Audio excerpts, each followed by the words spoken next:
എന്താ പരിപാടി? എന്തോരം മുന്തിരി മേടിച്ചിട്ട് വന്നേക്കണപ്പ നീ കുട്ടി പറയാ നീ കുട്ടിക്ക് മുന്തിരി വെറുതെ കഴിക്കണ്ട, വേറെ എന്തെങ്കിലും ബാക്കി ചെയ്ത് കൊടുക്കും. ജ്യൂസ് അടിച്ചു കൊടുക്കുന്ന ജ്യൂസ് അല്ല, ഞാൻ ഈ കുട്ടിക്ക് അടിപൊളി ഒരു പുഡിങ് ഉണ്ടാക്കി കൊടുക്കാം. ഓ അത് പൊളിക്കും. നീ കുട്ടിയാണെങ്കിൽ മധുരത്തിന്റെ ആളാണ്. അപ്പൊ നമുക്കൊരു അടിപൊളി ഈസി ആയിട്ട് ഉണ്ടാക്കാൻ പറ്റുന്ന ഒരു പുഡിങ് ഉണ്ടാക്കിയാലോ? ഓ വായോ. ഞാനിവിടെ 2 കപ്പ് മുന്തിരിങ്ങ എടുത്തു വെച്ചിട്ടുണ്ടേ. അതിലേക്ക് 3 കപ്പ് വെള്ളം ഒഴിച്ചു കൊടുക്കുവാണേ. ഇനി നമുക്ക് ഈ മുന്തിരിങ്ങ നന്നായിട്ടൊന്ന് തിളപ്പിച്ചെടുക്കാം കേട്ടോ. നന്നായിട്ട് ഇങ്ങനെ അലുത്ത് വരുന്ന സമയം വരെ നമുക്കൊന്ന് തിളപ്പിച്ചെടുക്കാവേ. മുന്തിരിയൊക്കെ നന്നായിട്ട് ഇവിടെ തിളച്ച് വന്നിട്ടുണ്ട് കേട്ടോ. അതേപോലെ ചെറുതായിട്ട് ഉടഞ്ഞു തുടങ്ങിയിട്ടുണ്ട്. നമുക്കിനി ഫ്ലെയിം ഓഫ് ചെയ്യാം. എന്നിട്ട് ഇത് തണുക്കാൻ വേണ്ടിയിട്ടൊന്ന് വെയിറ്റ് ചെയ്യണേ. ഇതാ നമ്മൾ മുന്തിരിയൊക്കെ തിളപ്പിച്ചെടുത്തതിന്റെ ചൂടൊക്കെ നന്നായിട്ട് ആറിയിട്ടുണ്ട്. ഇനി നമുക്കൊരു മിക്സി ജാറിലേക്ക് മാറ്റാം കേട്ടോ. ഇനി ഇത് നമുക്ക് നന്നായിട്ടൊന്ന് അരച്ചെടുക്കാം കേട്ടോ. നമ്മൾ മിക്സിയിൽ അരച്ചെടുത്തതേ നമുക്ക് ദാ ഇതിലോട്ടൊന്ന് ഒഴിച്ചു കൊടുക്കാവേ. ഒരു അരിപ്പയെ കൂടെ നന്നായിട്ടൊന്ന് അരിച്ചെടുക്കണേ. മുന്തിരിയുടെ ജ്യൂസ് ഇവിടെ നന്നായിട്ട് ഇവിടെ അരിച്ചെടുത്ത് വെച്ചിട്ടുണ്ട് കേട്ടോ.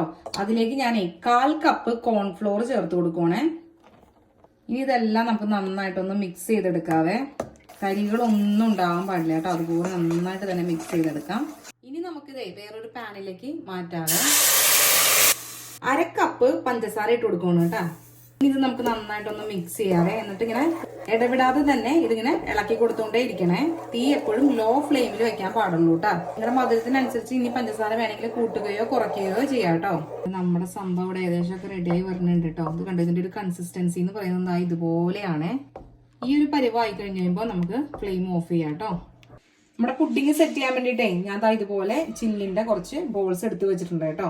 അതിനകത്തേ ഞാൻ കുറച്ച് ബദാമും കാഷ്യൂവും പിന്നെ കുറച്ച് ടുട്ടി ഫ്രൂട്ടിയും ഇതുപോലെ മിക്സ് ചെയ്ത് ഇതുപോലെ ഇട്ട് വെച്ചിട്ടുണ്ട്. ഇത് നിർബന്ധമൊന്നുമില്ല കേട്ടോ. നിങ്ങളുടെ കയ്യിൽ എന്താണോ ഉള്ളത് അത് ഇട്ട് കൊടുത്താൽ മതി. ചുമ്മാ നമുക്കൊരു ഭംഗിക്ക് വേണ്ടി ഇട്ട് കൊടുത്തതാ. അതിലേക്ക് ഇത് നമ്മുടെ പുഡിങ് ഇങ്ങനെ ഒഴിച്ചു കൊടുക്കാം കേട്ടോ. ഇതുപോലെ ഓരോന്നിനും നമുക്ക് 2 തവി വീതം ഒഴിച്ചു കൊടുക്കാം.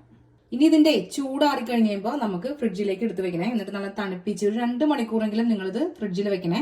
എന്നിട്ട് നമുക്ക് നോക്കാം. നമ്മുടെ പുഡിങ് ഇവിടെ സെറ്റ് ആയിട്ടുണ്ട് കേട്ടോ. നമ്മൾ ഫ്രിഡ്ജിലൊക്കെ വെച്ചിട്ട് ഇനി നമുക്കിത് ഈ ഒരു പ്ലേറ്റിലേക്ക് മാറ്റണേ. കാരണം നമ്മൾ അടിപൊളിയായിട്ട് ഇവിടെ ഗാർണിഷ് ഒക്കെ ചെയ്തേക്കുന്നതിന്റെ അടിയിലല്ലേ. അതിന്റെ ഭംഗിയൊക്കെ കാണണമെങ്കിൽ നമ്മൾ ഇതിനെ തലകുത്തി നിർത്തണം. അതെ, അപ്പൊ നമ്മളിത് ഒരു പ്ലേറ്റിൽ വെച്ചിട്ട് ഇതിനെ കമത്തിയിടാൻ പോവാണേ.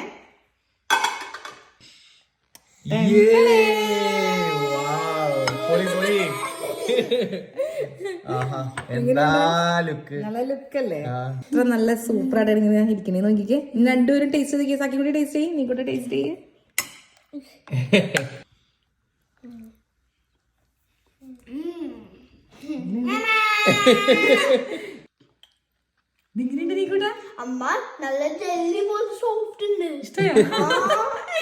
നമുക്ക് ടേസ്റ്റ് ചെയ്ത് നോക്കിയാലോ?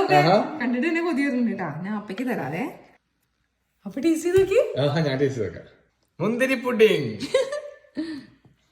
ഓ യാം, പൊളിയാണ്, അടിപൊളിയാട്ടോ. എല്ലാരും ഉണ്ടായിക്കോ, സൂപ്പറാ. ഒരു രക്ഷയില്ലാട്ടോ. അടിപൊളിയല്ലേ? വായയില് അലിഞ്ഞലിഞ്ഞലിഞ്ഞലിഞ്ഞ് പോകും. വീട്ടില് ഉറപ്പായിട്ട് എല്ലാരും ഉണ്ടാക്കി നോക്കണം കേട്ടോ. പിള്ളേർ സെറ്റിനൊക്കെ നന്നായിട്ട് ഇഷ്ടമാവും.